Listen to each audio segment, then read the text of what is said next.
আসসালামু আলাইকুম রহমতুল্লাহ।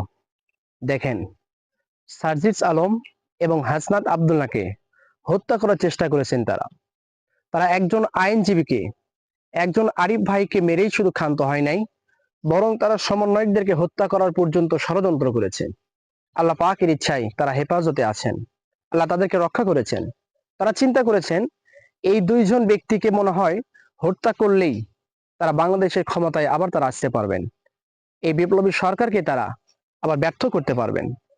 কিন্তু আল্লাহর ইচ্ছায় যতই সাম্প্রদায়িক দাঙ্গা বাঁধানোর চেষ্টা করুক না কেন, তারা রিক্সা লীগ, কিস্তি লীগ, আনসার লীগ, শেষ পর্যন্ত ইসকন লীগ দিয়ে পর্যন্ত তারা বাংলাদেশে একটি সহিংসভাবে একটি আন্দোলন করতে চাচ্ছেন, যেখানে মানুষদেরকে হত্যা করে মানুষের লাশের উপর দিয়ে আবার তারা ক্ষমতা যেতে যাচ্ছেন।